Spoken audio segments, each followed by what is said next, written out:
पहली मुलाकात। नैना ने उस नाम को आखिरी बार उंगलियों से छुआ और डायरी बंद कर दी। उसके चेहरे पर एक हल्की मुस्कान थी, पर आंखों में कहीं गहराई तक छिपा एक इंतजार भी। उसे याद था वो दिन जब उसने पहली बार आरव को देखा था। वो दिन किसी और दिन जैसा ही था, पर शायद किस्मत ने उसे खास बना दिया था। जगह थी दिल्ली, सर्दियों की सुबह, कॉलेज का पहला दिन। नैना नए शहर, नए माहौल और नए लोगों से घबराई हुई थी। उसने हल्के गुलाबी रंग का सूट पहना था और बालों को ढीली चोटी में बांध रखा था। कॉलेज का बड़ा था, पेड़ों से घिरा, जहां हर तरफ छात्रों की चहल पहल थी। नैना रास्ता ढूंढते ढूंढते लाइब्रेरी के सामने पहुंच गई। तभी किसी से टकरा गई। ओह सॉरी, दोनों की आवाज़ एक साथ निकली। नैना ने नज़र उठाई। सामने खड़ा लड़का, लंबा, हल्की दाढ़ी वाला और आंखों में अजीब सी चमक लिए था। आप ठीक हैं? उसने पूछा। हाँ मैं ठीक हूँ, नैना ने धीरे से कहा। पहला दिन है? उसने मुस्कुराते हुए पूछा। हाँ, कैसे पता? क्योंकि आप भी मेरी तरह रास्ता भटक गई हैं, उसने हंसते हुए कहा। वैसे मैं आरव हूँ, नैना, उसने जवाब दिया। उस एक पल में जैसे कुछ ठहर गया था। हवा थोड़ी धीमी हो गई, आवाज़ें धुंधली पड़ गई। सिर्फ दो धड़कनों की आवाज़ थी, जो शायद एक ही लय में धड़क रही थी। दिन बीतते गए। लाइब्रेरी में साथ पढ़ना, कैंटीन में चाय साझा करना, क्लास के बाद लंबी बातें, दोनों की दोस्ती गहरी होती गई। आरव को कविता लिखने का शौक था और नैना को कहानियाँ पढ़ने का। एक दिन कैंपस के पीछे वाले पार्क में बैठे बैठे आरव ने कहा, नैना तुम्हें पता है, कुछ लोग हमारी ज़िंदगी में किताब की तरह आते हैं। हाँ, उन्हें पढ़ते हैं, समझते हैं और फिर वो हमारी कहानी का हिस्सा बन जाते हैं। और कुछ लोग, नैना ने पूछा। कुछ लोग पूरी कहानी बदल देते हैं। नैना ने उसकी तरफ देखा। उसकी आंखों में कुछ अनकहा था, पर दोनों ने उस दिन उसे शब्द नहीं दिए। वक्त के साथ दोस्ती में कुछ नया रंग घुलने लगा। छोटी छोटी बातें मायने रखने लगी। अगर एक दिन बात ना हो तो दिन अधूरा लगता है। अगर आरव उदास हो तो नैना का दिल बेचैन हो उठता है। एक शाम जब बारिश हो रही थी, दोनों कॉलेज की छत पर खड़े थे। हल्की फुहारें चेहरे को छू रही थी। तुम बारिश में भीगने से डरती नहीं? आरव ने पूछा। डरती हूँ, पर अच्छा भी लगता है, नैना ने कहा। जैसे प्यार? नैना चौंकी। क्या? मेरा मतलब प्यार भी ऐसा ही होता है, थोड़ा डर, थोड़ा सुकून। कुछ देर खामोश रही, फिर नैना ने धीरे से कहा, अगर प्यार में साथ हो तो डर कम हो जाता है। आरव ने उसका हाथ थाम लिया। वो पहला स्पर्श था, हल्का पर दिल की गहराई तक उतर जाने वाला। कॉलेज का आखिरी साल था, प्लेसमेंट की तैयारी, भविष्य की चिंता और साथ ही एक अनकहा डर, क्या आगे भी साथ रह पाएंगे। एक दिन आरव ने नैना को शहर के एक पुराने किले पर बुलाया। सूरज ढल रहा था, आसमान नारंगी और गुलाबी रंगों से भर गया था।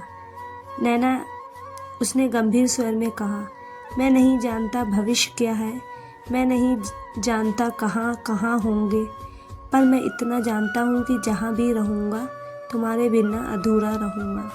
नैना की आंखों में, मैं तुमसे प्यार करता हूँ, आरव ने कहा। नैना ने मुस्कुराते हुए जवाब दिया, मैं भी तुमसे प्यार करती हूँ।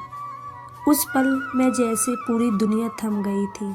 हवा ने उसके इकरार को अपने साथ बहा लिया, पर हर कहानी सीधी नहीं होती। कॉलेज खत्म हुआ। आरव को नौकरी मिली मुंबई में और नैना को जयपुर में। दोनों ने वादा किया कि दूरी उन्हें अलग नहीं करेगी। शुरुआत में हर दिन फ़ोन, हर रात वीडियो कॉल, पर धीरे धीरे काम का दबाव बढ़ने लगा। कॉल्स कम होने लगी, मैसेज का जवाब देर से आने लगा। एक रात नैना ने फ़ोन किया, पर आरव ने नहीं उठाया। अगले दिन उसने कहा, मीटिंग में था। हर बार मीटिंग। नैना ने शिकायत की, तुम समझती क्यों नहीं, काम ज़रूरी है। और मैं, कुछ शब्द ऐसे होते हैं जो तीर बनकर निकलते हैं। उस रात दोनों के बीच चुप्पी छा गई। दूसरी सिर्फ किलोमीटर की नहीं थी, दिलों की भी होने लगी। नैना को लगा आरव बदल गया है। आरव को लगा नैना उसे समझती नहीं। एक दिन नैना ने सोशल मीडिया पर आरव की एक तस्वीर देखी किसी लड़की के साथ मुस्कुराते हुए। उसका दिल टूट गया। उसने बिना पूछे ही फैसला कर लिया कि आरव आगे बढ़ चुका है। उसने कॉल करना बंद कर दिया। आरव हैरान था। उसने कई बार संपर्क करने की कोशिश की पर नैना ने जवाब नहीं दिया। महीनों बाद नैना एक कॉन्फ्रेंस के सिलसिले में मुंबई गई। होटल की लॉबी में अचानक सामने आरव खड़ा था। दोनों की आंखें मिली, सवालों से भरी हुई। तुम यहाँ? नैना ने पूछा। तुमसे मिलने की कोशिश कर रहा था, आरव ने कहा। पर तुमने मौका ही नहीं दिया। उस लड़की के साथ फोटो? आरव हंसा। वो मेरी बहन है सिया। नैना का चेहरा फीका पड़ गया। तुमने एक बार पूछना भी ज़रूरी नहीं समझा। आरव की आवाज़ में दर्द था। दोनों की आंखों से आंसू बह निकले। मैं डर गई थी तुम्हें खोने से, आरव ने धीरे से कहा। प्यार भरोसे पर चलता है, शक पर नहीं। उस रात दोनों ने लंबी बात की। शिकायतें, डर, सपने सब खुलकर सामने रख दिए। क्या हम फिर से शुरुआत कर सकते हैं? नैना ने पूछा। आरव ने मुस्कुराकर उसका हाथ थाम लिया। शुरुआत नहीं, वहीं से आगे बढ़ते हैं जहां छूटे थे। कुछ महीनों बाद आरव ने ट्रांसफ़र लेकर जयपुर आने का फैसला किया। वही शाम, वही पुराना पार्क, वही हल्की हवा। आरव ने घुटनों के बल बैठकर अंगूठी निकाली। नैना, क्या तुम मेरी ज़िंदगी की कहानी हमेशा के लिए बनोगी? नैना ने हंसते हुए कहा। हाँ, शादी सादगी से हुई, परिवार, दोस्त, हंसी, संगीत। वक्त बीतता गया पर उनका प्यार वैसा ही रहा, थोड़ा नादान, थोड़ा परिपक्व। नैना आज भी डायरी लिखती है। फ़र्क बस इतना है कि अब उसमें इंतज़ार नहीं, सुकून। क्योंकि उसने सीख लिया है, प्यार सिर्फ मिलने का नाम नहीं, समझने का नाम है।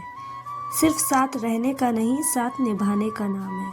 और जब दो दिल सच में एक दूसरे को चुन लेते हैं तो दूरी, गलतफहमियां और वक्त भी उन्हें अलग नहीं कर पाते। उनकी कहानी कोई परियों की कहानी नहीं थी। उसमें आंसू थे, झगड़े थे, डर था, पर उसी में सच्चाई थी। क्योंकि असली प्यार वही होता है जो हर परीक्षा के बाद और मजबूत हो जाए। और इस तरह नैना और आरव की कहानी ख़त्म नहीं हुई, बल्कि हर दिन एक नए पन्ने पर फिर से शुरू होने लगी।